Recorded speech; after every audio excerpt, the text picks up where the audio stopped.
على أشرف الأنبياء والمرسلين ذي القاسم محمد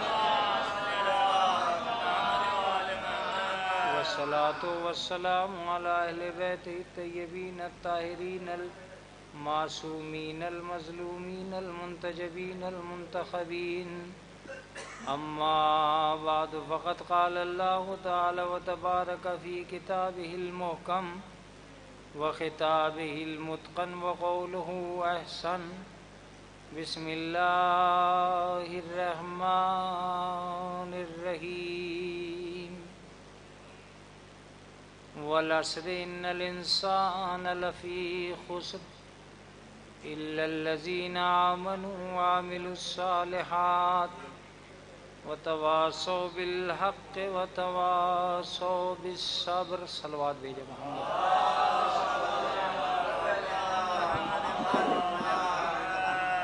حضرات گرامی قدر، جس آیہ کریمہ کو میں نے اپنا عنوان کلام قرار دیا ہے، اس آیت میں بظاہر انسانیت کے لیے ایک عجیب و غریب کیفیت کا پیغام موجود ہے، اور وہ یہ ہے کہ ہم نے انسان کو، زمانے کی قسم انسان گھاٹے میں ہے. اگر وہ صاحب ایمان ہے یا عمل صالح انجام دیتا ہے تو اس خسارے سے باہر ہے. یہ قرآن مقدس کی اس آیہ کریمہ میں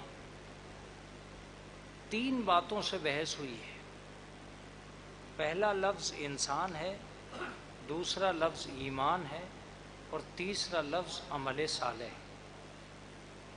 ان تینوں لفظوں میں کوئی نہ کوئی رابطہ ضرور ہے.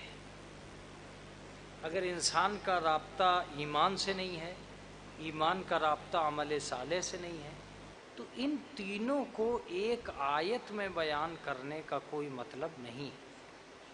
ان تینوں کو ایک ہی آیت میں بیان کرنا اس بات کا بین ثبوت ہے کہ انسان کا کوئی نہ کوئی رشتہ ایمان سے ہے، ایمان کا کوئی رشتہ عمل صالح سے.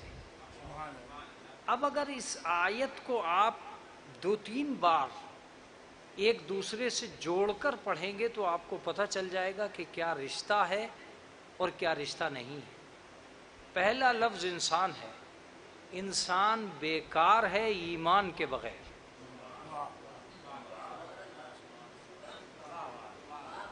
کوئی بھی انسان ہو، کتنا ہی بڑا انسان ہو، کتنا ہی اونچا انسان ہو، وہ بیکار ہے ایمان کے بغیر. ایمان بیکار ہے عمل صالح کے بغیر. کتنا ہی بڑا مومن ہو، کتنا ہی اونچا ایمان ہو، کتنا ہی عمدہ صاحب ایمان ہو، جب تک اس کے اندر عمل صالح نہیں پایا جائے گا وہ بیکار ہے. اس کا مطلب یہ ہے کہ عمل بیکار ہے ایمان کے بغیر، ایمان بیکار ہے اچھے انسان کے بغیر. اب چاہے آیت کو آپ ایسے پڑھیں چاہے ایسے پڑھیں، بات ایک ہی ہے. جس طرح انسان بغیر ایمان کے کامیاب نہیں ہے، ایمان بغیر عمل صالح کے کامیاب نہیں ہے، اسی طرح عمل کامیاب نہیں ہے بغیر اچھے ایمان کے، اور اچھا ایمان کامیاب نہیں ہے بغیر اچھے انسان کے. تو اللہ نے ایک دوسرے سے چیزوں کو جوڑ کر اس طرح بیان کیا ہے کہ ہم آپ جب تک قرآن مجید کو پڑھتے رہیں گے، اس کی فصاحت، اس کی بلاغت کا لطف اٹھاتے رہیں گے، اور ہمیں ہمیشہ یہ محسوس ہوتا رہے گا کہ اس کائنات کے اندر اس سے بہتر بات نہیں ہو سکتی جو اتنے مختصر وقت نے قرآن نے ہم تک پہنچائی. اب ایک سب سے بڑا سوال اٹھتا ہے کہ اللہ نے انسان کو گھاٹے میں کیوں بتایا. اس کے لیے میں آپ کو لے کر چلوں گا ان آیات کی طرف جن آیات میں اللہ نے انسان کو اچھا بتایا ہے. اِنَّا خَلَقْنَا الْإِنسَانَ فِي أَحْسَنِ تَقْوِيمٍ، ہم نے انسان کو بہترین نوعیت پر پیدا کیا. لَقَدْ كَرَّمْنَا بَنِي آدم، ہم نے انسان کے سر پر تاج کرامت رکھا ہے، یعنی بزرگی صرف اور صرف انسان کو حاصل ہے. اِنَّ أَكْرَمَكُمْ عِنْدَ اللَّهِ أَتْقَاكُمْ، تم میں سے بہترین آدمی باعزت وہی ہو سکتا ہے جو سب سے بڑا متقی ہے۔ میں نے 3 آیتیں آپ کو سنائیں جس میں انسان کی وہ تعریف پروردگار عالم نے کی ہے کہ دنیا میں کوئی بھی اس سے اچھی تعریف نہیں کر سکتا۔ اس لیے کہ احسن تقویم کا مطلب اگر میں سمجھانے لگ جاؤں کہ انسان کو کتنا اچھا بنایا ہے تو میں یہ سمجھتا ہوں کہ لفظیں کم پڑ جائیں گی، مدت تھوڑی رہ جائے گی، قیامت آ جائے گی، مگر اس بات کی تعریف نہیں ہو سکتی کہ کتنا اچھا بنایا ہے انسان کو۔ اس کی وجہ ہے کہ اگر ہم قیامت تک تعریف بھی کرتے رہے تو ہم مخلوق ہو کر تعریف کریں گے، خالق ہو کر نہیں کریں گے۔ ہمارے بس میں ہی نہیں ہے کہ ہم اس بات کی تعریف کر سکیں جس میں ہمارا دخل ہی نہیں ہے۔ ہمارا دخل مخلوق ہونے میں ہے، خالق ہونے میں تو نہیں ہے۔ جس نے بنایا ہے وہی بتا سکتا ہے کتنا اچھا بنایا ہے۔ ہم تو بنے ہوئے ہیں، ہمیں کیا پتا کتنا اچھا بنایا، لیکن وہ بتا سکتا ہے کہ کتنا اچھا بنایا۔ معبود کیا اتنا اچھا بنا دیا انسان کو کہ اب اس سے اچھا بن نہیں سکتا، اس سے اچھا بنا نہیں سکتا؟ کہ یہ مت کہہ دینا کہ اس سے اچھا بنا نہیں سکتا، اس لیے کہ میری قدرت میں یہ طاقت ہے کہ اس سے اچھا بناؤں۔ اس کا مطلب یہ کہ میں نے اتنا اچھا بنایا ہے کہ اب اس سے اچھا بن نہیں سکتا۔ اب چونکہ یہ وہ مجمع ہے کہ جس کے لیے میں تمہید کو بھی جائز نہیں سمجھ رہا ہوں، اور میں یہ بھی تعارف نہیں کرا رہا ہوں کہ کل کہاں تھا اور کل کو کہاں رہوں گا، میں لندن اور امریکہ کی باتیں تو کر نہیں رہا ہوں، تو اس کا مطلب یہ کہ جب میں لفظیں نہیں گما رہا ہوں تو آپ کو صرف میرے موضوع سے متعلق رہنا چاہیے۔ اور اتنے دن میں آنے کا مطلب یہ ہوا کہ جتنے لوگ بھی مجھ تک آ گئے ہیں میں ان تک وہ سب پہنچاؤں جو اتنے دن تک نہیں پہنچا پایا ہوں۔ ایک صلوات پڑھ دیں محمد والے۔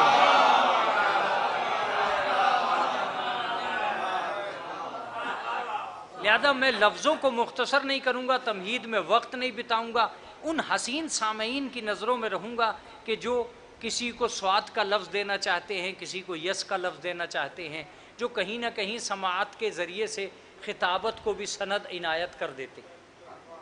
یہ بھی بہت ضروری ہے، اور اگر یہ نہ ہوتا تو یہ ممکن ہی نہیں ہوتا کہ انسان ایک دوسرے کو یہاں سے وہاں اٹھا پھرتا۔ ایسا نہیں، دلی میں بھی بہت سارے سامعین ہیں اور دلی میں بھی بہت سارے خطیب ہیں۔ یہ چھپرا میں آنے کی کیا ضرورت ہے؟ چھپرا میں آنے کا مطلب ہی ہے کہ آپ یہ دکھلائیے کہ آپ میں کیا ہے، یہاں والے یہ بتلائیں گے کہ ہم کون ہیں۔ ایک صلوات پڑھ دیں محمد والے محمد۔ سماعت اپنا دم دکھلاتی ہے اور خطابت اپنا دم دکھلاتی ہے، لہٰذا میں ان دونوں کے درمیان میں یہ ضرور گزارش کروں گا کہ اگر حسین ساعت نے ہمیں جو جمع کر ہی دیا ہے تو ہم اس کا فائدہ اٹھائیں جس کے لیے ہم جمع ہوئے ہیں۔ تو کتنا حسین بنایا ہے یہ ہم نہیں بتائیں گے، یہ وہ بتائے گا جتنا اچھا پروردگار عالم نے بنایا ہے۔ میں وہ لفظ کہنے جا رہا ہوں جس پہ میرا پورا موضوع قربان ہے۔ اس کا مطلب یہ ہوا کہ جتنا اچھا بن سکتا تھا اتنا اچھا پروردگار نے بنا دیا۔ ہم یہ نہیں کہہ سکتے کہ اب بنا نہیں سکتا، نہیں، اب اس سے اچھا بن نہیں سکتا۔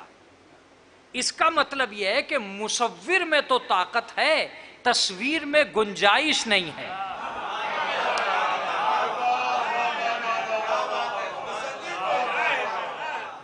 مصور میں تو طاقت ہے کہ بنائے، تصویر میں گنجائش نہیں ہے کہ بنے۔ کوئی نقطہ کمال ایسا ہے ہی نہیں جو اللہ نے انسان سے باہر رکھا ہو۔ ہر نقطہ کمال انسان کے اندر رکھا، شرافت کا رنگ بھر دیا، عبادت کے ڈھنگ بھر دیے، افکار کے خیمے لگا دیے، آثار کے طریقے سجا دیے۔ اللہ نے وہ ساری چیزیں انسان کو عطا کر دیں جس کی انہیں ضرورت تھی۔ میں کبھی نہ رکتا اگر میرا لفظ آپ تک پہنچ نہ پاتا۔ آپ کی ضرورت کو اللہ تڑپنے بھی نہیں دیتا ہے کہ اپنی عطا کا ساون برسا دیتا۔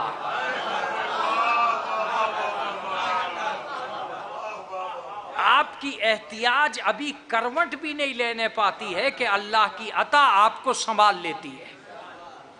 شاید میری لفظیں کمزور پڑتی جا رہی ہیں، مگر میں اپنے موضوع کو کبھی ترک نہیں کروں گا تاکہ آپ تک وہ باتیں پہنچے. اللہ کے علاوہ خود آپ کی محنت آپ کو زندگی کو وہ نہیں دیتی ہے جو اللہ کی عطا دیتی ہے. میں لفظوں کو جب تک بدلتا رہوں گا جب تک میری یہ بات آپ تک سمجھ میں نہیں آتی. آپ خود کو بھی اتنا نہیں جانتے جتنا آپ کا خدا آپ کو جانتا ہے.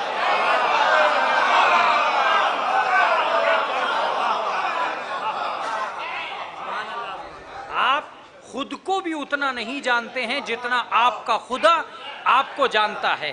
آپ اپنے لیے اتنی محنت نہیں کرتے ہیں جتنا آپ کا اللہ آپ کے لیے محنت کرتا ہے. اب لفظ سنیے, آپ خود کو بھی اتنا نہیں جانتے. اس کی دلیل کیا ہے مولانا؟ آپ صرف اتنا جانتے ہیں کہ آج کہاں ہیں, اللہ یہ بھی جانتا ہے کہ کل کہاں رہیں گے.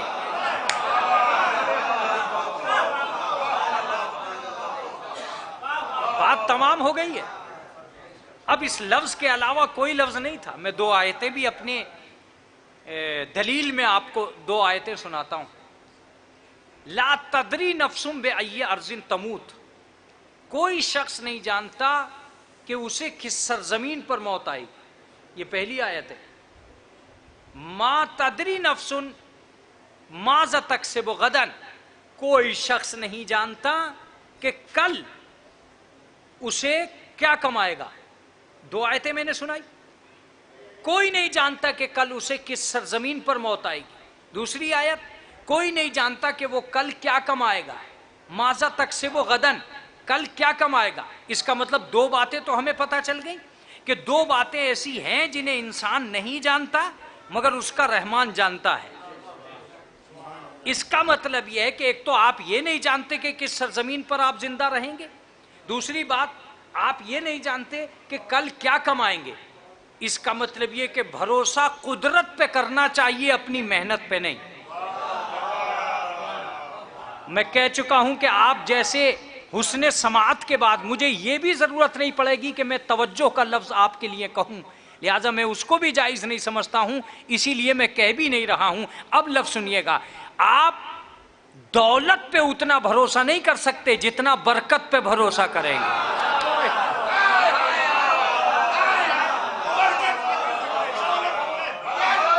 آپ دولت پہ بھی اتنا بھروسہ نہیں کر سکتے.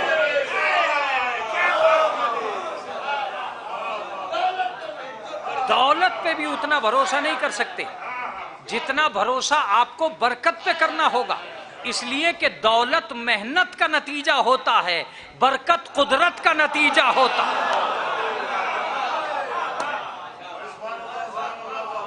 برکت قدرت کا نتیجہ ہوتا ہے.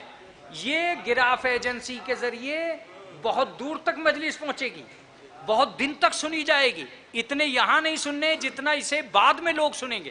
بہت دن کے بعد فون آئیں گے, آپ نے فلاں جگہ جو مجلس پڑھی تھی اس کا موضوع یہ تھا اور آپ نے ایسی مجلس پڑھی تھی. اس لیے میں اتنی جان لگا رہا ہوں اور اتنا زور لگا رہا ہوں کہ یہ جتنے سامعین تک پہنچتی چلی جائے گی اپنے مضمون کے اعتبار سے اہم ہوتی چلی جائے گی. آپ اپنی محنت سے دولت کماتے ہیں اور برکت اللہ دیتا ہے. اچھا بیڈ بنانا اور ہے, اچھی نیند لانا اور ہے.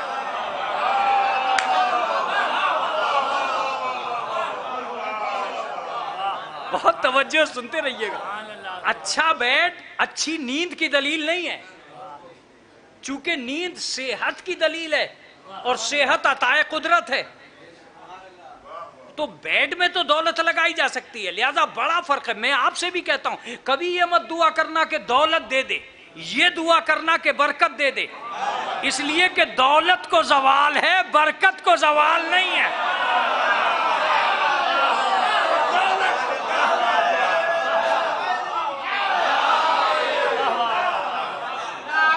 دولت کو زوال ہے.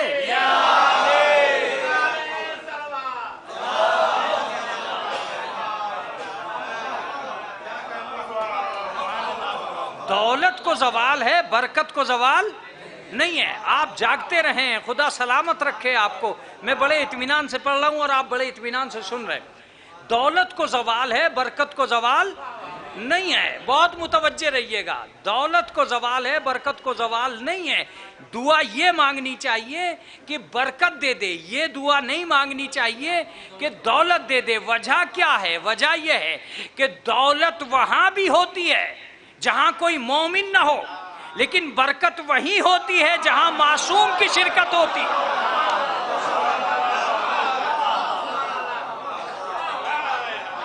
برکت وہاں ہوتی ہے جہاں معصوم کی شرکت ہوتی ہے. یہ میرا وہ مجمع ہے جو تاریخ پڑھا ہوا مجمع ہے. آپ کو یاد نہیں ہے کہ جناب ابو طالب نے 40 آدمی بلائے تھے اور 13 آدمیوں کا کھانا بنوایا تھا. انہیں پتا تھا کہ آج کھانا بڑھے گا, اس لیے کہ میرے اس مجمع میں 2 معصوم موجود ہیں.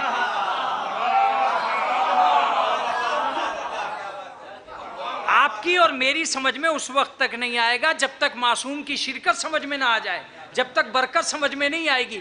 یہی وجہ ہے کہ بارات میں یہ کہا جاتا ہے کتنے آدمی لاؤ گے, کبھی شب داری میں نہیں کہا کتنے آدمی لاؤ گے.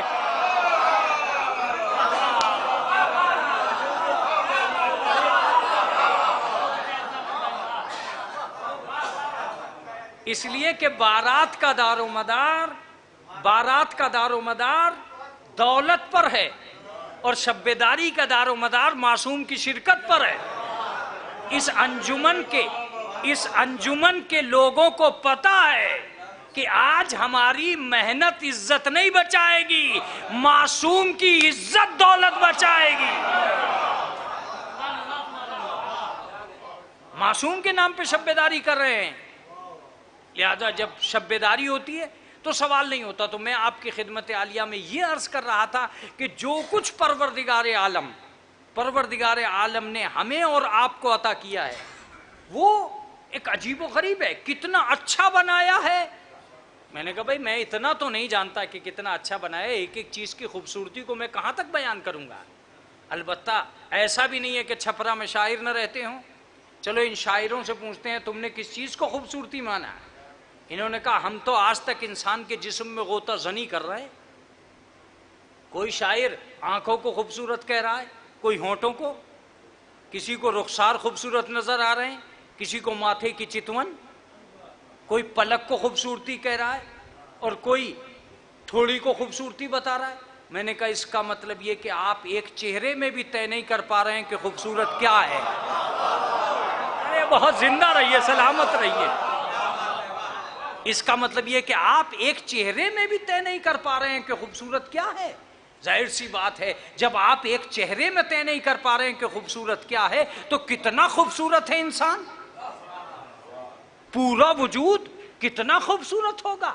یہی وجہ ہے کہ جب خوبصورتی کی کوئی تعریف نہ بن پڑی تو یہ بالوں پہ اور زلفوں پہ اتر آئے. ارے میں نے کہا کہ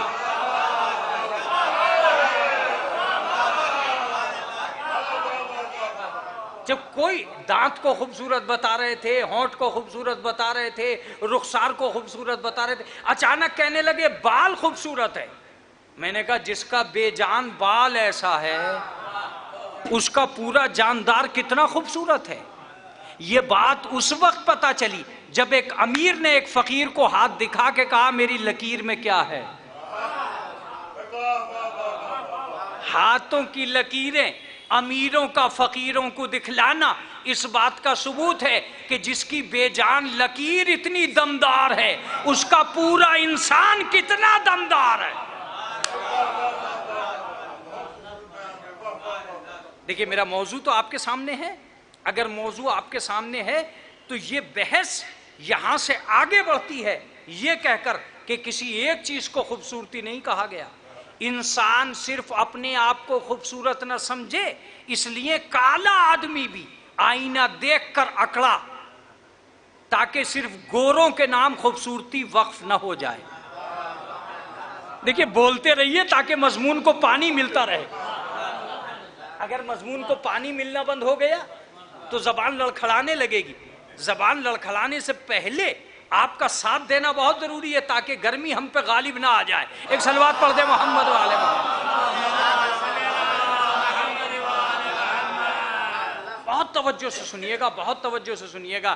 تو سوال یہ پیدا ہوتا ہے کہ ایک کالے آدمی نے آئینہ دیکھ کر اکڑنا شروع کر دیا, آئی ایم بیوٹیفل. ارے بھائی تمہیں کون خوبصورت مانے گا, یہ کیا کر رہے ہو تم؟ کہا نہیں میں خوبصورت ہوں, اگر خوبصورت نہ ہوتے تو افریقہ کے کھنڈ میں کالے آدمی پیدا نہ ہوتے, اور وہاں کی خوبصورتی کا راز یہ ہے کہ جو جتنا کالا ہے اتنا ہی خوبصورت ہے. اس کا مطلب خوبصورتی کلر میں قید نہیں ہے. لیکن میری مجلس کا سناٹا مجھ سے کہہ رہا ہے کہ مولانا جھنجھوڑتے رہو, کہیں خاموش نہ ہو جائے مجمع. اس لیے میں یہ لفظ کہہ رہا ہوں کہ جب مٹی سے بنے ہوئے اتنے خوبصورت ہیں تو جنہیں نور سے بنایا ہے.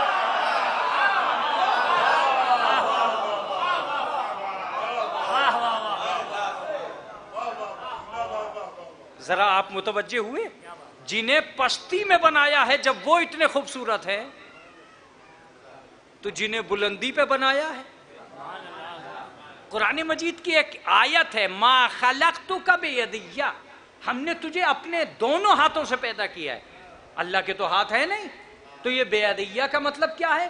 اس کا مطلب اپنی قدرت کاملہ سے پیدا کیا ہے.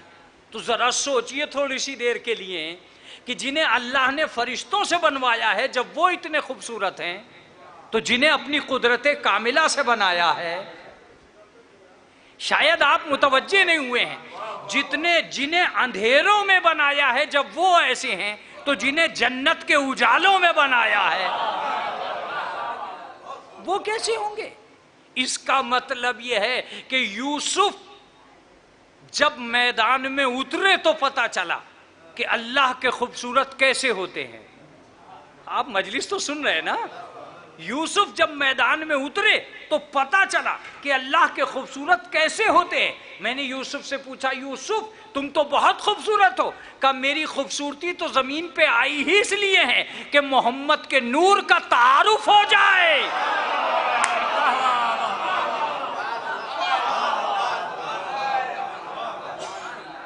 میں مصر کے بازار میں اس لیے اترا ہوں کہ جب کردار میں محمد جیسا حسین آئے تو تم اجنبیت کا شکار نہ ہو جاؤ اور تم کہہ دو کہ نہیں پیغمبر ایسے ہی ہوتے ہیں. جب یوسف ایسے ہیں تو فخر یوسف کا کیا حال ہوگا. اب یہ مت کہہ بیٹھنا کہ اگر محمد حسین تھے تو ان کے اوپر تو کسی نے انگلی نہیں کٹائی. یہ چھپرا ہے, یہاں سے ایسا نہیں ہے کہ علم کے توثیقات نہ ملتے ہوں. لہذا جملہ سنیے, کسی کے حسن کو دیکھ کر انگلیاں کٹانا اور ہے, کسی کے حسن کو دیکھ کر گردنیں کٹا دینا.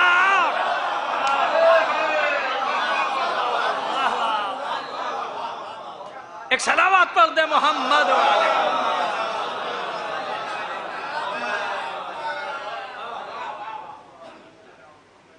لہذا ایک انسان کتنا خوبصورت ہے یہ اندازہ کون لگائے گا؟ وہ مخلوق اندازہ لگائے جو دو شیروں کو مزین کر رہی.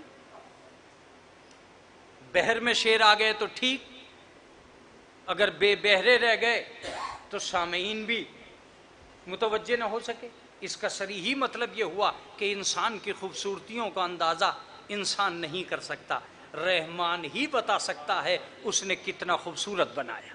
میں یہاں سے اپنی مجلس کو آخری منزل کی طرف ڈھال رہا ہوں, اگر آپ متوجہ ہو گئے. اب ایک تھوڑی سی توجہ اس لیے ضروری ہے کہ جو میرا موضوع شروع ہوا ہے میں چاہتا ہوں کہ وہ بہت حسین سے حسین ہو جائے. اللہ کس کا نام ہے؟ میرا اگر یہ لفظ گم ہوا تو میں آگے نہیں بڑھ پاؤں گا, اور اگر یہ لفظ گم نہیں ہوا تب میں آگے بڑھوں گا. اللہ دینے کا نام نہیں ہے, دیتے رہنے کا نام ہے.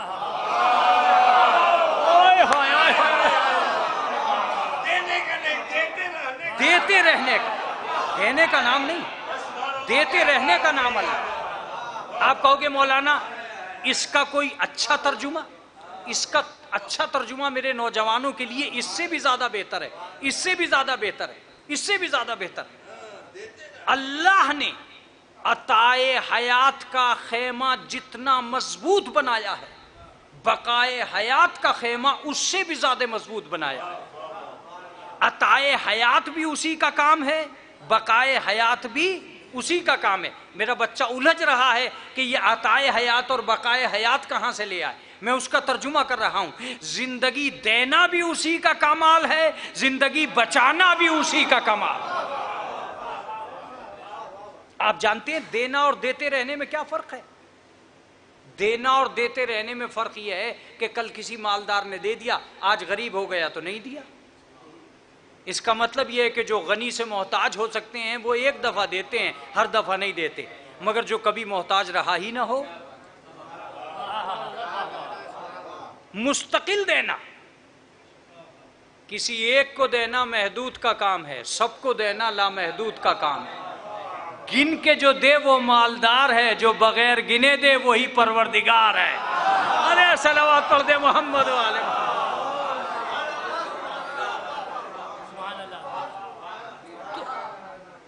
آپ یہ نہیں کہہ سکتے کہ صاحب پروردگار عالم نے کیا دیا، نہیں، میں یہ کہہ رہا ہوں کہ کبھی سوچو کہ کیا دیا ہے، تب آپ کو پتہ چلے گا کہ کیا دیا ہے۔ عطائے حیات اتنا مضبوط خیمہ تھا پروردگار عالم کا کہ اگر انسان قیامت تک بھی شکر کرتا تو کم تھا۔ اب ایک دوسرا لفظ سن لیجئے، اور اگر لفظ ہی گم ہو گیا تو موضوع آگے نہیں بڑھے گا۔ موضوع کو بڑھنے کے لیے اس لفظ کو صحیح طریقے سے پہنچنا ضروری ہے۔ جیسا اللہ نے دیا ویسا کسی نے نہیں دیا۔ کیا مولانا یہ کیا کہہ رہے ہو؟ ایک آنکھ کسی چچا کی دی ہوئی بتاؤ جیسی اللہ نے دی، ایک انگلی کسی ماموں نے بھات میں تمہیں دی ہو، ایک ناک سماج کے لوگوں نے گفٹ کے طور پر کسی انسان کو دی ہو، تو کسی دن خبر کر دینا پروردگار کو۔ اس کا مطلب یہ کہ جیسا پروردگار نے دیا ہے ویسا ایک بھی آدمی نہیں دے پا رہا ہے۔ اس کا مطلب یہ کہ بندے اور ہوتے ہیں، خدا اور ہوتا ہے۔ یہ بات میں سمجھا نہیں پایا، میں واقعاً جانتا ہوں کہ سمجھا نہیں پایا۔ اگر سمجھا گیا ہوتا تو یہ بات اتنی کمزور نہیں تھی جو میں کہنا چاہ رہا۔ جب ایک آنکھ، ایک ناک، ایک کان، ایک بال کسی اور طرف سے تمہیں نہیں ملا ہے تو تم کسی اور طرف کو کیوں دیکھ رہے ہو؟ اس کا مطلب یہ کہ یہ زندگی کا پیکر جسے آپ جسم کا نام دے رہے ہیں اور اسی پہ پوری کائنات سجائے پھر رہے ہیں، یہ ساری کی ساری عطائے پروردگار عالم کا عالم ہے، اور یہ ایسا عالم ہے کہ ایک بھی آنکھ کسی اور نے ایسی نہیں دی جیسی پروردگار عالم نے دی تھی۔ اگر کہیں اسپتال میں کسی آنکھ کی روشنی کو برقرار رکھا بھی گیا ہے تو سینکڑوں چکر لگوائے گئے، پہلے آنا، ٹیسٹ کے قابل بنائیں گے، پھر ٹیسٹ کریں گے، پھر آنکھ بنائیں گے، اسپتال کا ایڈریس بھول مت جانا، بار بار آنا، آج پٹی باندھیں گے، کل کو پٹی کھولیں گے، بنانے سے پہلے ٹیسٹ کریں گے، بنانے کے بعد ٹیسٹ کریں گے۔ ایک آنکھ میں روشنی کو برقرار رکھنے کے لیے اسپتال کے اتنے چکر کٹوائے جا سکتے تھے، کتنے چکر کاٹنے چاہیے مسجد کے جس نے ہمیں دونوں آنکھیں دے کے بھیجا ہے۔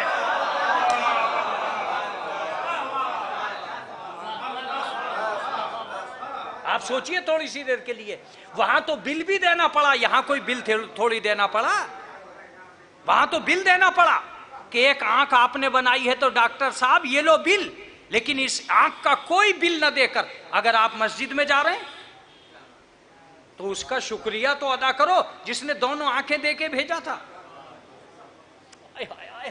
خدا کی قسم میں اس لیے اس گہرائی میں اتر رہا ہوں کہ اپنے بچے کے لیے مجلس آسان کر سکوں اور آسان سے آسان کر سکوں۔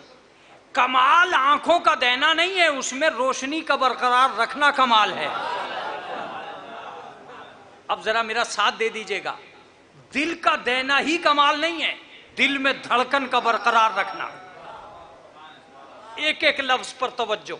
خون کا دینا ہی کمال نہیں ہے، خون میں روانی کا برقرار رکھنا۔ دماغ کا دینا ہی کمال نہیں ہے، دماغ میں فکر اور افکار کا باقی رکھنا۔ توجہ دیجئے گا، تعقل کے خیمے لگانا، ارادوں کی بستی بسانا، فکر کے آثار پیدا کرنا، تدبر کی تدبیریں کر دینا، تفسیروں کے لیے دماغ پیدا کر دینا، یہ خالق کائنات کی عطا کا وہ انمول ذخیرہ ہے جو ایک انسان کے اندر پایا جاتا ہے اور آدمی اسے محسوس نہیں کر پا رہا ہے کہ کیا کچھ دے دیا ہے پروردگار عالم نے۔ لیکن میں ایک لفظ کہتا ہوں، دینا ایک کمال تھا، دیتے رہنا دوسرا کمال تھا، اتنا دینا جتنا سنبھال سکتا ہو یہ اس کے بعد کمال ہے۔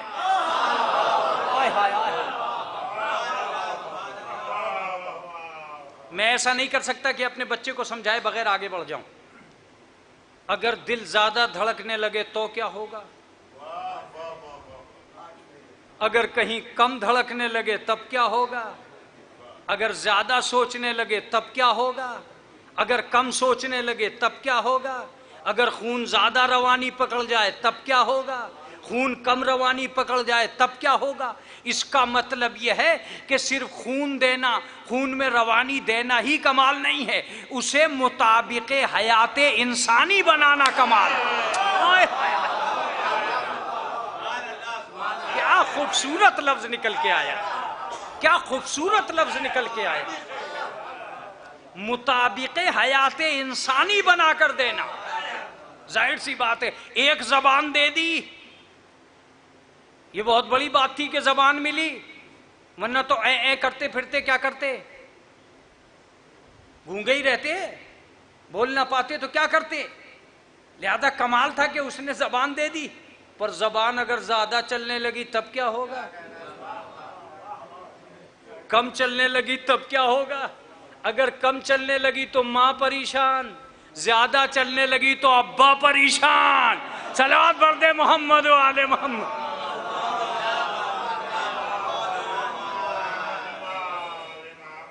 کوئی کم پریشان، کم چلی تو ماں پریشان، میرا بچہ بولتا ہی نہیں، اور اگر زیادہ چلی گئی تو ابا پریشان کہ محلے والے کہہ رہے کہ کسی کو بولنے ہی نہیں دیتا۔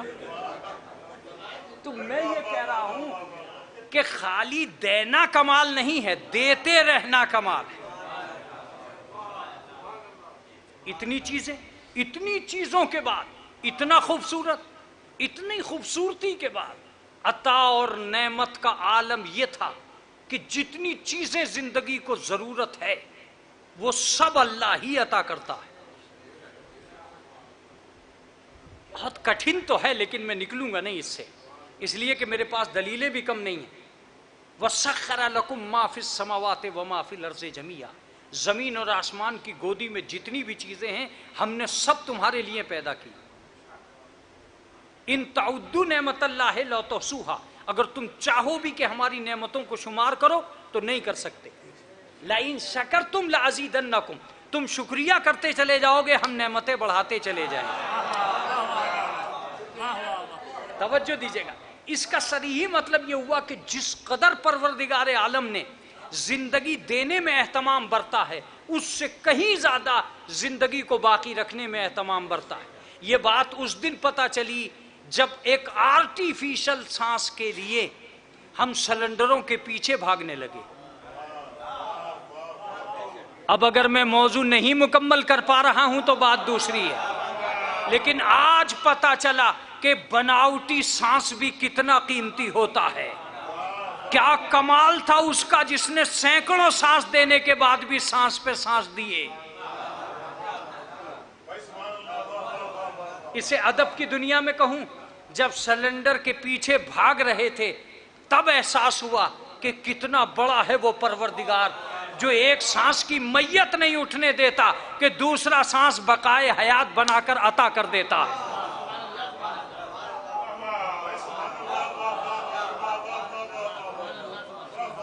ایک سانس کے بعد جب دوسرا سانس آنے میں گھٹن محسوس ہونے لگے، کتنے سلنڈر ادھر سے ادھر ہو جاتے ہیں۔ ڈاکٹر سینے پہ ہاتھ رکھ کے کہتا ہے اب پھنسا ہے مرغا۔ بہت سارے تو ایسے ہوتے ہیں کہ ان کا سانس ٹوٹ جاتا ہے مگر ڈاکٹروں کی آس نہیں ٹوٹتی ہے۔ ایک صلوات پڑھ دے محمد و آل محمد۔ ظاہر سی بات ہے ہم اپنے آدمی کے لیے سوچ رہے ہوتے، ڈاکٹر اپنے اسپتال کے لیے سوچ رہا ہوتا۔ تمہیں اپنا آدمی بچانا ہے، اسے میڈیکل بچانا ہے۔ تم صحت کی سوچ رہے ہو، وہ تجارت کی سوچ رہا ہے۔ میں کبھی کبھی کہتا ہوں کہ اگر میڈیکل میں تجارت نہیں ہو رہی ہے تو یہ گولیوں کے کلر کیوں بدل رہے ہیں؟ کیا جاہل سمجھتے ہیں آپ ہمارے سماج کو کہ یہ کالی والی دوا ہے، وہ پیلی والی دوا ہے، وہ لال والی دوا ہے؟ جب ساری دوائیوں کا رنگ سفید ہی ہوتا ہے اندر سے تو باہر سے لال کیپسول یہ بتا رہا ہے کہ میڈیکل میں بزنس ہوتی ہے؟ اگر میڈیکل میں بزنس نہیں ہوتی ہے تو یہ کیوں ہو رہا ہے کہ مردوں کو وینٹیلیٹر پر لٹا کے بل پیش کیے جا رہے ہیں؟ اس کا مطلب یہ ہے مومنین کرام، ہمیں بستر پر بیٹھ کر، فرش عزا پر بیٹھ کر یقین کرنا چاہیے کہ کچھ کام دوا کرتی ہے تو کچھ کام دعا بھی کرتی ہے۔ آئے ہائے آئے ہائے آئے، کچھ کام دوا کرتی ہے تو کچھ کام دعا بھی کرتی ہے۔ ضروری نہیں ہے کہ ہر مرنے والے کو ہم بیڈ پر ہی لٹا کر دعا کریں، اسی لیے کہا گیا تھا کہ کچھ کو تو اس لائق رہنے دو کہ یاسین پڑھ سکو۔ سارے کام دولت کے بل پہ نہیں ہوتے، کچھ کام قدرت کے بل پہ بھی ہوتے ہیں۔ اگر خود کو قدرت کے حوالے کرو، میں کبھی کبھی کہتا ہوں کہ اگر بات رحمان کی مان لی ہوتی تو ڈاکٹروں کی بات ماننی ہی نہ پڑتی۔ ڈاکٹر نے تو بہت دیر بعد میں کہا ہے کہ ارلی مارننگ چلو، ارلی مارننگ واک کرو۔ اللہ کا رسول تو پہلے ہی کہہ گیا تھا کہ صبح کی نماز محلے کی مسجد میں پڑھو۔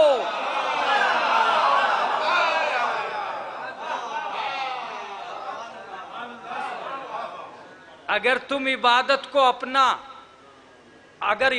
اپنا طریقہ بنا لیتے تو آج ڈاکٹر صحت کے طور پر ارلی مارننگ واک کی قید نہ لگاتا۔ اس نے تو بات وہی کہی ہے جو قدرت چاہتی ہے۔ قدرت یہ نہیں چاہتی ہے کہ تم چادر تان کے صبح کو سوتے رہو، قدرت یہ چاہتی ہے کہ صبح کو چادر پھینک کے اٹھو اس لیے نہیں کہ تمہارے آفس کا ٹائم آ گیا ہے، اٹھو اس لیے کہ شریعت کا معین وقت آ گیا ہے۔ ایک صلوات پڑھ دیں محمد والے محمد۔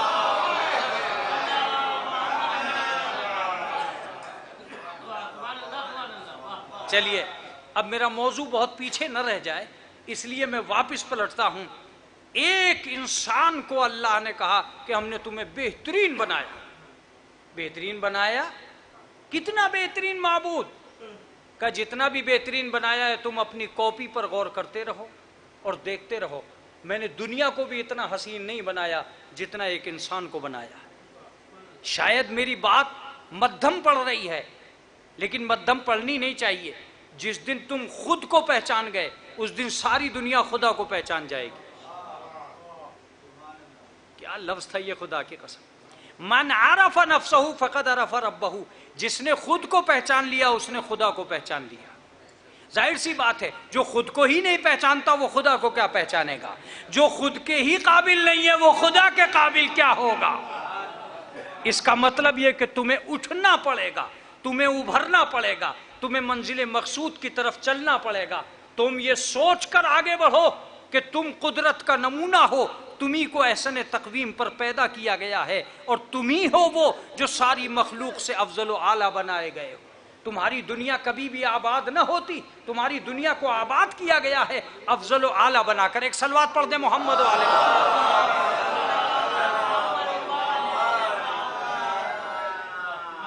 تمہیں افضل و اعلیٰ بنایا گیا۔ تم کون ہو یہ بات سوچنے کے قابل ہے کہ تم کون ہو۔ اگر موضوع اور مجلس دونوں چیزیں ہدایت بن سکتی ہیں تو وہ لفظ آپ کے سامنے۔ بس اتنا سمجھو کہ ایک اچھا انسان بنانا ہمارا کام ہے۔ دوسرا لفظ کمزور نہیں جانا چاہیے۔ اچھا انسان بنانا ہمارا کام ہے، اچھا انسان بنے رہنا تمہارا کام ہے۔ آگا کتابیں ختم ہو جاتی ہیں اس لفظ پر۔ ہم نے بنایا تھا، تم بنے رہو۔ تمہاری ڈیوٹی یہ ہے کہ تم گھر سے نکلو انسان بن کر، گھر میں داخل ہو انسان بن کر۔ کبھی بھی ایسا مت کرنا کہ تم گھر سے نکلے انسان بن کر، داخل ہوئے حیوان بن کر۔ تمہیں صرف انسان بنے رہنا ہے ہر جگہ۔ گھر سے نکلو انسان بن کر، گھر میں داخل ہو انسان بن کر۔ تم گھر سے نکلے، ہرس و حوث نے تمہارے گلے میں باہیں ڈال دی، تم لومڑی بن گئے۔ نجاستوں نے بسیرا کر لیا، تم گندگی میں جا کر لتھڑتے چلے گئے۔ مکاری تمہارے گلے سے لپٹ گئی، تم گیدڑ بن گئے۔ یہ ساری باتیں میں کیوں کہہ رہا ہوں؟ اس لیے کہہ رہا ہوں کہ تھوڑی سی طاقت کیا آ گئی، تم بندے سے درندے بن گئے.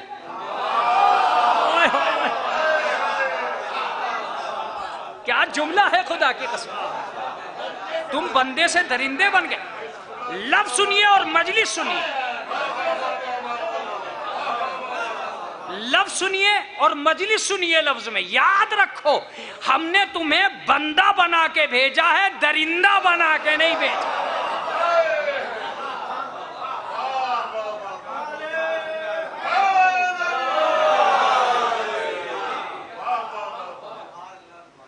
یہ طاقت، یہ قوت، یہ غرور، یہ تکبر کچھ نہیں کر سکتا. میں اگر 2 دن غرور پہ مجلس پڑھوں، 2 دن تکبر پہ مجلس پڑھوں اور ایک آیت پڑھ دوں تو زندگی بھر آپ کو آیت یاد رہ جائے گی، 2 دن کا موضوع یاد نہیں رہ جائے گا. ایک آیت تو یہ ہے، اللہ تعالی علی اللہ، کبھی بھی اللہ سے آگے چلنے کی کوشش مت کرنا، اس لیے کہ تم تکبر کر سکتے ہو، وارث تکبیر نہیں ہو سکتے. ارے کیا جملہ ہے، کیا جملہ ہے یہ. تم تکبر کر سکتے ہو، وارث تکبیر نہیں بن سکتے.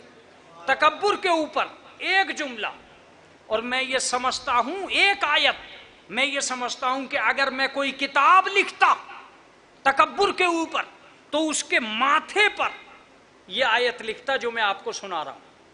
لا تمشے فی الارض مرحا، زمین پر کبھی اکڑ کے مت چلنا. کیا کہا قرآن نے؟ زمین پہ کبھی اکڑ کے مت چلنا. انک لن تخرق الارض ولن تبلغ الجبال طولا. سنو، اگر تم زمین پر اکڑ بھی چلے تو اتنے بھاری نہیں بن جاؤ گے کہ زمین کو پھاڑ ڈالو. آیت نہیں ہے، پوری کتاب ہے. اتنے بھاری نہیں بن جاؤ گے کہ زمین کو پھاڑ ڈالو، اور اتنے اونچے نہیں ہو جاؤ گے کہ پہاڑوں سے اونچے نکل جاؤ. کیا آیت ہے خدا کی قسم. تم بہت اکڑ اکڑ کے چل رہے ہو، بھاری. اب تو ہم پردھان ہو گئے، اب تو ہم چیئرمین ہو گئے، اب تو ہم الیکشن جیت گئے، اب تو ہم سیکریٹری بن گئے. بنو، کتنے بھاری بن سکتے ہو، پھر بھی زمین کو تم ادھیڑ نہیں دو گے. اتنے بھاری نہیں ہوئے ہو جتنی ہماری زمین بھاری ہے. اکڑ اکڑ کے چلو، بہت سر اٹھا کے چلو. جب بھی کبھی پہاڑ کے نیچے آؤ گے بونے ہی دکھائی دو گے. اتنے اونچے نہیں ہو جاؤ گے جتنے ہم نے پہاڑ بنا دیے. ہم نے پہاڑوں کو تمہارے غرور کے نیچا دکھلانے کے لیے بنایا ہے. ہم نے زمین کو تمہارے سخت اور بھاری ہونے کے لیے بنایا ہے کہ تم اس کو زمین کو پھاڑ نہیں سکتے ہو. مجھے جو کہنا تھا میں کہہ چکا. ساری دنیا میں ہر گناہ کا عذاب شروع ہوتا ہے گناہ کی بات، لیکن تکبر کا عذاب شروع ہوتا ہے گناہ کے ساتھ.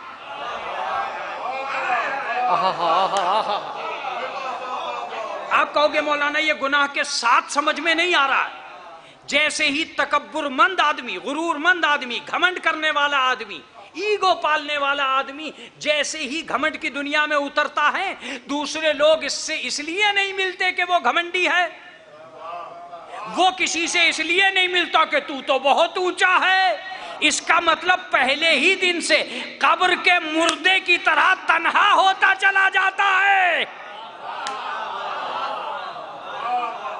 جس طرح قبر میں پڑا ہوا مردہ تنہا ہے، ایسے ہی غرور والا تنہا ہے. کتنا ایگو پالو گے، کتنا گھمنڈ کرو گے، کتنا غرور کرو گے، کرو. تمہارا پہلا عذاب یہ ہوگا کہ دنیا تمہارے پاس اس لیے نہیں آئے گی کہ تم مغرور ہو. تم کسی کے پاس اس لیے نہیں آؤ گے کہ تم اونچے ہو. تو اب رہو تنہائی. تنہائی دنیا کا وہ عذاب ہے جو کبھی کبھی گھر میں دیا جاتا ہے، کبھی کبھی جیل میں دیا جاتا ہے. ایک صلوات پڑھ دے محمد والے.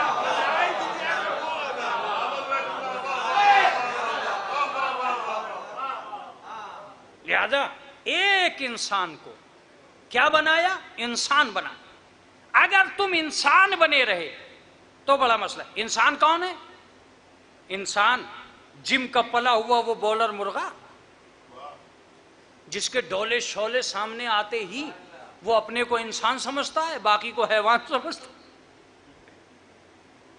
یاد رکھو تمہیں جم نے صحت مند نہیں بنایا ہے، جسم نے صحت مند بنایا ہے. اگر یہ جسم نہیں ہوتا تو جم کیا کرتا؟ تو جم پہ مت اکڑنا، جسم پہ اکڑنا. شکریہ ان کیپسولوں کا مت کرنا جنہوں نے تمہیں پھلا دیا ہے، اس اللہ کا شکریہ کرنا جس نے جسم میں یہ گنجائش رکھی تھی کہ وہ پھیل سکے اور سکڑ سکے. کیا تم نہیں جانتے ہو کہ جم سے پہلے بھی موٹے اور پتلے ہوتے تھے؟ یہ موٹے اور پتلے ہوتے اس لیے تھے کہ اللہ یہ جتانا چاہتا تھا کہ جسم میں یہ گنجائش ہے کہ ایک موٹا ہو اور ایک پتلا ہو. تم کیا سمجھ رہے ہو جم کیا چلے گئے؟ تم نے سارے سماج کو کمزور سمجھ لیا. شکریہ جم کا مت کرو، جسم کا کرو. ہم نے تمہیں انسان بنایا ہے، انسان بنو. انسان کون ہے؟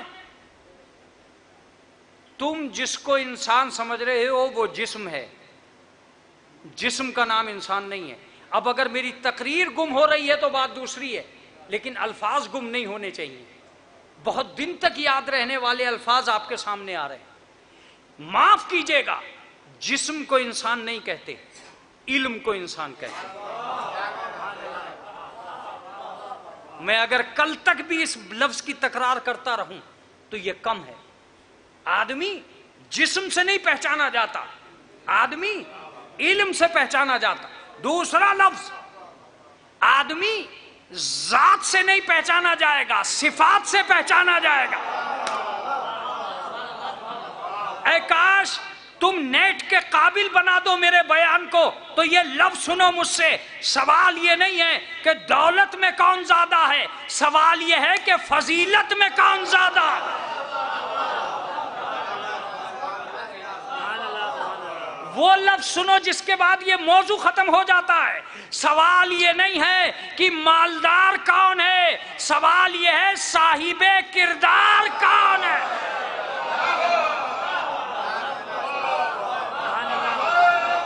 سوال یہ نہیں.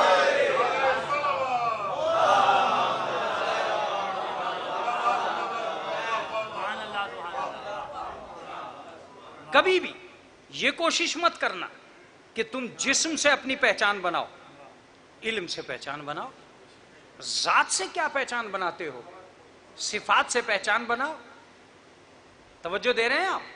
اگر ذات ہی باکمال تھی،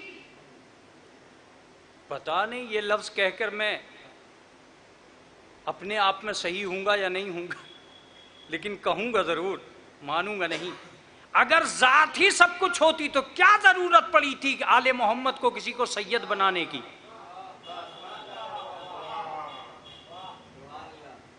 سید الگ سے آدمی کے اوپر، الگ سے ایک جسم کے اوپر سید بنانا. آل محمد یہ آپ کیا کر رہے ہیں؟ آنکھ ناک ہاتھ پیر کان ہی تو تعارف ہے کا غلط سوچ رہا ہے. ذات کا نام جسم ہے، صفات کا نام سید ہے. ارے کیا حسین موڑ آ گیا میری جملے. کون ہے سید؟ یہ تم سوچو کون ہے سید. میں یہ ضرور کہوں گا کہ سید وہ ذات نہیں ہے جو کسی بازار سے آتی ہے، سید وہ شے ہے جو ہمیشہ کردار سے آتی ہے. اب جب بات آ گئی ہے تو کہہ کے چلو، نقلی کو سید نہیں کہتے، نسلی کو سید کہتے ہیں.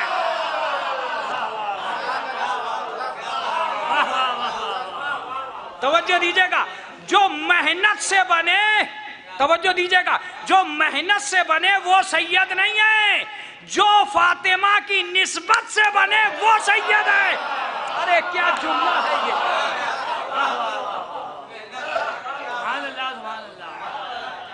سید کسی بازار کی چیز کا نام نہیں ہے.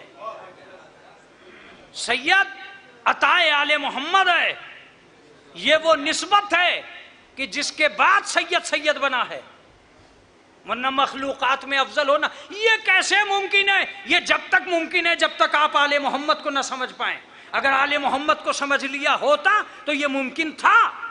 مٹی کا گھر کبھی لائق عظمت نہ ہوتا اگر وہ بیت اللہ نہ ہوتا۔ ہائے ہائے ہائے ہائے، توجہ دیجیے گا۔ کاغذ کے اوراق لائق احترام نہ ہوتے اگر وہ کلام اللہ نہ ہوتے۔ مجلس اگر عروج پہ آ سکتی ہے تو یہ لفظ پہ آئے گی۔ چادر، کہاں کی چادر تھی وہ؟ یمن کی۔ یمن کی چادر لائق عظمت کبھی نہ ہوتی اگر اسے فاطمہ کا ہاتھ نہ لگتا۔ آئے آئے آئے،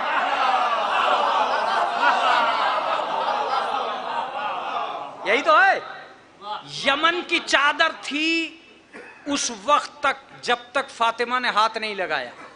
جیسے ہی فاطمہ نے ہاتھ لگایا چادر یمنی قیامت تک کے لیے چادر تطہیر بن گئی۔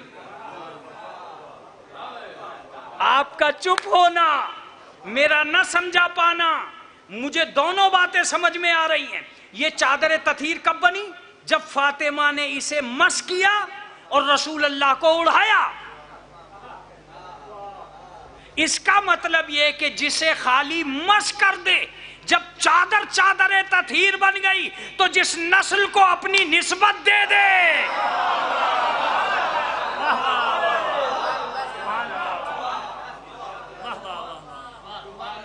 وہ کتنی عظیم ہوگی جس نسل کو اپنی نسبت دے دے۔ سیدہ کی طرف منسوب ہیں۔ سید وہ ہے جو فاطمہ زہرا کی اولاد ہے۔ تو اگر فاطمہ زہرا کی اولاد ہے تو اس کا مطلب یہ ہے کہ فاطمہ زہرا کی اولاد کسی زوال کو فاطمہ زہرا کی اولاد نہیں کہتے، کمال کو فاطمہ زہرا کی اولاد کہتے ہیں۔ آپ اگر فاطمہ کی طرف منسوب ہوئے ہیں، میں ایک لفظ کہتا ہوں، سید کا ہونا اور ہے، سید جیسا ہونا اور ہے۔ اگر سید ہو تو کاروبار بھی سید جیسا ہی کرو، پھر گفتار بھی سید جیسی ہونی چاہیے، پھر اعمال بھی سید جیسے ہی۔ یہ ممکن نہیں ہے کہ آپ مخلوقات میں افضل ہو۔ ظاہر سی بات ہے، ورق ہی سے بنی ہے کتاب، مگر چونکہ قرآن مجید ہے لہذا سب سے اوپر، نسبت ہی کی وجہ سے تو عظیم ہے۔ تو معلومات نسبتیں ہی انسان کو عظیم بناتی ہیں۔ جب نسبتیں عظیم بن جاتی ہیں، کارے مولانا اتنے خراب سید، تو اگر کوئی مسجد نجس ہو گئی ہے تو کیا مسجد نہیں رہی؟ ایک صلوات پڑھ دے محمد و آل محمد۔ مسجد نجس ہو گئی، اب نماز نہیں پڑھ سکتے آپ۔ کیوں نہیں پڑھ سکتے آپ؟ مسجد تو ہے مگر نجس ہے۔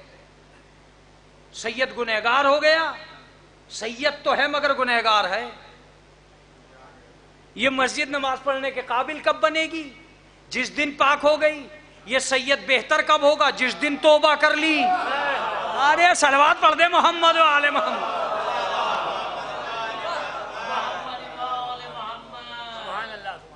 چنانچہ روایات کے اندر یہ پایا جاتا ہے کہ آل محمد نے یہ بات کہی ہے کہ کسی سید کا احترام اس کے اعمال کی وجہ سے مت کرو، ہماری نسبت کی وجہ سے کرو، چونکہ اسے سید اس کی حرکتوں نے تھوڑی بنایا ہے، اسے تو سید ہماری نسبتوں نے بنایا ہے۔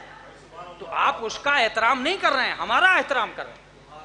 اگر آپ ہمارا احترام کرنا چاہتے ہیں تو آپ ہماری نسبت کی وجہ سے اس کا احترام کریں۔ لہذا سید چاہے غریب ہو، فقیر ہو، تو اس کا مطلب یہ تھوڑی ہے کہ آپ اس کا احترام کرنا بند کر دیں گے۔ چلیے میں آپ کو کچھ ایسی احادیث سناتا ہوں جو آج تک ذکر میں بھی نہیں آئی ہوں گی مگر مجھے یاد آ رہی ہیں، میں سناتا ہوں۔ ایک صلوات پڑھ دے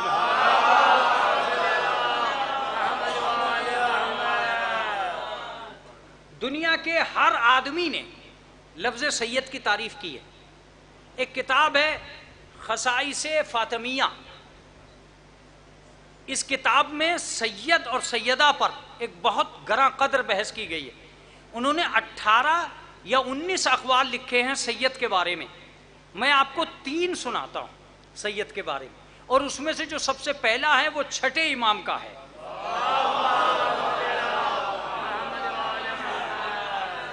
چھٹے امام کا قول ہے اور اسی پر کتاب بند ہو سکتی ہے اگر آپ نے غور و فکر کر لیا. یہ مجلس نایاب ہو سکتی ہے, ایک مکمل مجلس ہو سکتی ہے اگر آپ کے مادھیم سے یہ دنیا تک پہنچ رہی ہے. متوجہ فرمائیں, چھٹے امام فرماتے السید من کان مع الحق صدقا, جو ہمیشہ حق پہ رہتے ہوئے سچ بولے وہ سید ہے.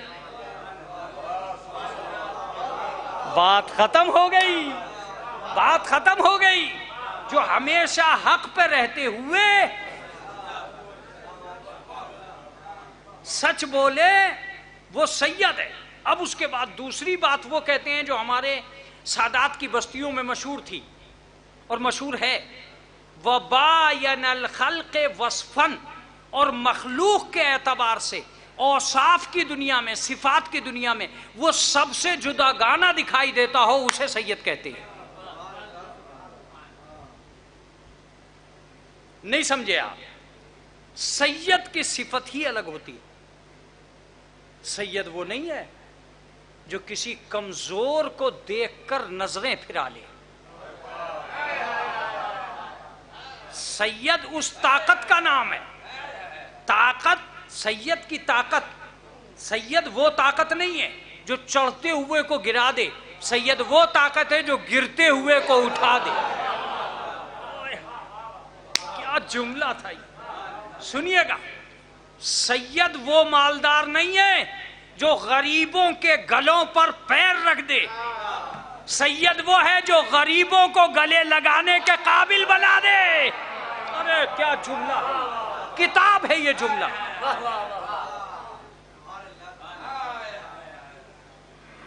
ایک صاحب ابن عباس ہیں جو بہت مشہور ہیں.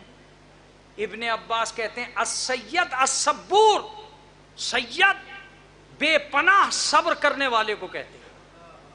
ایک قتادہ ایک راوی ہیں, ان کا کہنا ہے کہ سید نام ہے لا یغلبہ الغضب, جس کے اوپر غضب غالب نہ آئے اسے سید کہتے ہیں.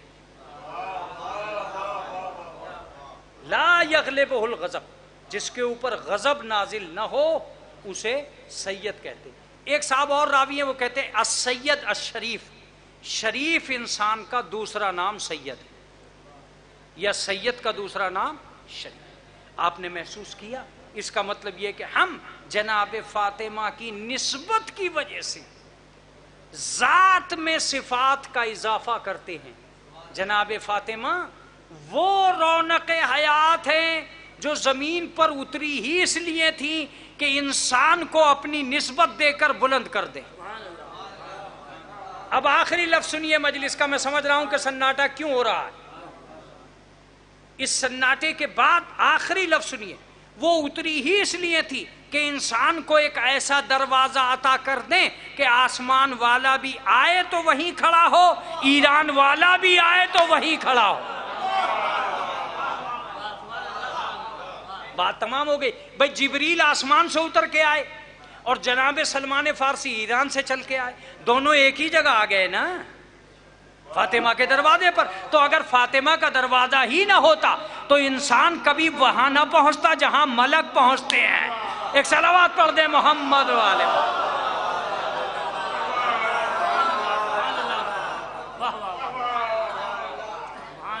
اب اگر شروع ہی سے میرا موضوع جناب فاطمہ ہوتا تو میں آپ کی خدمت کرتا اور جناب فاطمہ کے بارے میں بہت کچھ آپ کو سناتا, مگر میں نے ایک کتاب ہی پوری مجالس فاطمیہ کے نام سے اس احساس کو لے کر لکھی ہے کہ دنیا کے اندر جناب فاطمہ کے فضائل کو عام ہونا چاہیے. مجالس کی کثرت اور ہے, فضائل کی کثرت اور ہے. ایک صلوات پڑھ دے محمد والے.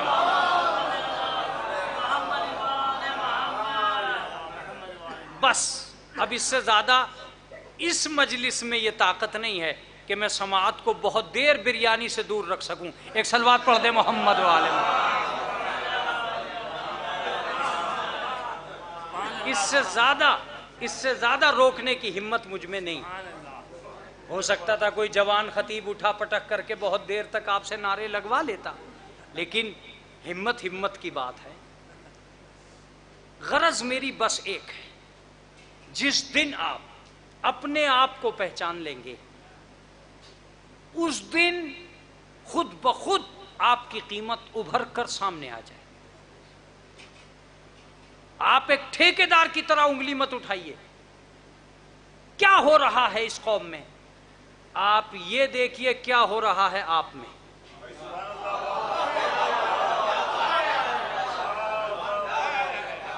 آپ میں کیا ہو رہا ہے؟ اسلام میں پہلے ہی سے دو قسم کے لوگ دکھائی دیے ہیں، کچھ ٹھیکیدار ہوتے ہیں، کچھ ذمہ دار ہوتے ہیں۔ توجہ دیجیے گا، کچھ ٹھیکیدار ہوتے ہیں، کچھ ذمہ دار ہوتے ہیں۔ ٹھیکیدار بیچنے کا کام کرتے ہیں، ذمہ دار بچانے کا کام کرتے ہیں۔ ایک صلوات پڑھ دیں محمد والے۔ ٹھیکیدار کا کام کیا ہے؟ بیچنا۔ ذمہ دار کا کام کیا ہے؟ بچانا۔ وہ بیچنے پر تل گیا، اس نے حلال کو حرام، حرام کو حلال بنا دیا۔ وہ بچانے پر تل گیا، وہ چادر اوڑھ کے گھر میں بیٹھ گیا، میں جاؤں گا ہی نہیں، میں باہر ہی نہیں رہوں گا، کم سے کم اسلام تو بچے گا۔ اگر میں بھی لڑنے لگا تو اسلام ہی ختم ہو جائے گا۔ لہٰذا حضرت علی نے یہ فیصلہ کیا کہ مجھے حکومت ملے نہ ملے، میں اپنے گھر میں بیٹھ جاؤں۔ یہ گھر میں نہیں بیٹھے تھے، یہ بچانے کی خاطر ایک ترکیب تھی تاکہ دنیا کل پہچان لے کہ ٹھیکیدار کون ہے، ذمہ دار کون۔ متوجہ ہوئے آپ؟ ایک اور جملہ سن لیجئے، اگر مسلمانوں میں ہر آدمی ذمہ دار ہی ہے تو پھر کربلا کی جنگ کیوں ہوئی؟ کربلا کی جنگ تھی ہی دو لفظوں کے درمیان میں، ٹھیکیدار کون ہے، ذمہ دار کون ہے۔ ارے اس سے بڑا لفظ نہیں ہے میرے پاس۔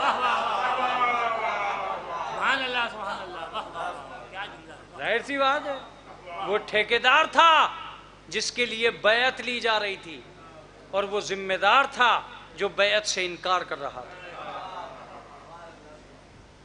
اس نے کہا کہ میری ذمہ داری میں ہے ہی نہیں کہ میں کسی غیر معصوم کی بیعت کروں، دنیا میں معصوم کی بیعت ہوگی، مگر ٹھیکیداری چونکہ کثیر تعداد رکھتی تھی،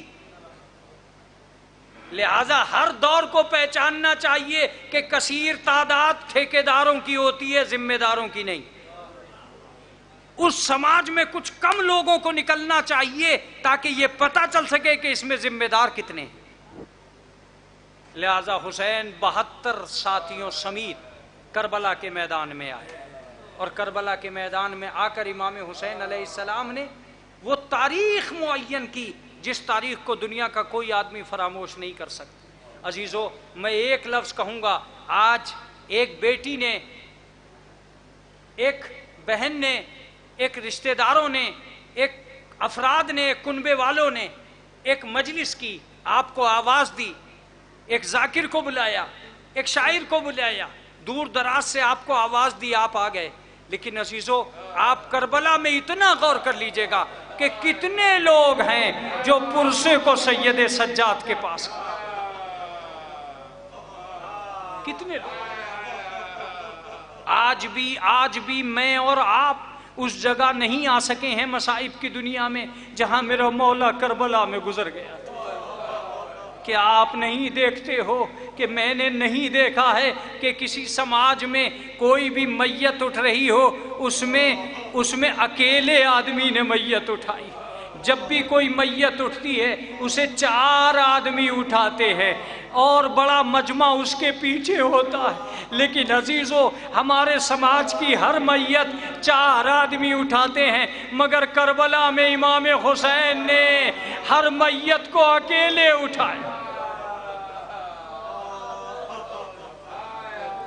آپ گریہ کر رہے ہیں، آپ کی آنکھوں میں آنسو ہیں، میں جانتا ہوں کہ بہت وقت گزر چکا ہے، بیٹھے بیٹھے آپ کو تھکن ہو گئی ہے، پسینے کی وجہ سے آنکھوں میں آنسو گم ہو گئے ہیں، لیکن میرے عزیزو ذرا زینب پہ نظر کیجئے، ذرا سید سجاد کو دیکھیے۔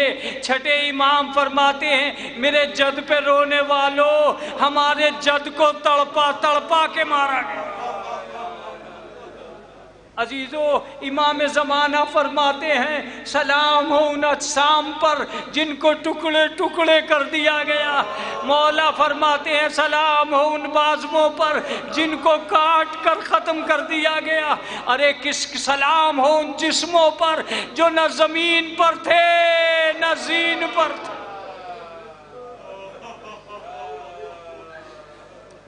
اجرکم اللہ، خدا آپ کو کسی غم میں نہ رلائے سوائے غم آل محمد کے۔ میں اپنی مجلس کو تمام کرتا ہوں یہ کہہ کر کہ جب بھی کبھی میت اٹھ رہی ہو ایک منظر دیکھنا کہ جیسے ہی کوئی کاندھا لگانے والا کاندھا لگاتا ہے، اگر کاندھا لگانے والا بزرگ ہوتا ہے تو جوان اس کو جا کر ہٹا دیتے ہیں اور یہ کہتے ہیں کہ آپ کے بس کا روگ نہیں ہے کسی میت کو بہت دیر تک کاندھے دینا۔ ارے کربلا میں میرا امام جنازے پہ جنازے اٹھاتا رہا مگر کسی نے یہ نہیں کہا اے میرے مولا ارے کب تک اکیلا جنازہ اٹھائی۔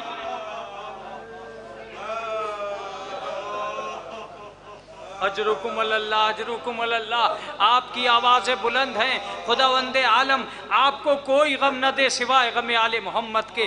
آخری جملے سنیے، آخری جملے سنیے، آخری جملے یہ ہیں کہ آپ نے کبھی بھی کسی ایکسیڈنٹ کی خبر سنی ہو، کسی بستی میں کوئی ایکسیڈنٹ ہوا ہو، آپ نے نہیں دیکھا ہوگا کہ ٹکڑے ٹکڑے لاش کو بھی چار آدمی چارپائی پہ رکھ کر لاتے ہیں، چار آدمی لاتے ہیں اور ٹکڑے ٹکڑے میت بھی ایک چارپائی ہی پر آتی ہے، اپنے گھر تک جنازہ آتا ہے، ایک بھیڑ آتی ہے، مگر وار حسین امام حسین نے ایک ایسی میت اٹھائی جسے آبا کے دامن میں جمع کیا، ایک گٹھری باندھی، میت کو سر پہ رکھا، آواز دی اے ام فروا تیرے قاسم کا جنازہ آ رہا ہے، اے بی بی تیرے بچے کی لاش کے ٹکڑے ہو گئے ہیں، حسین اکیلا ہے،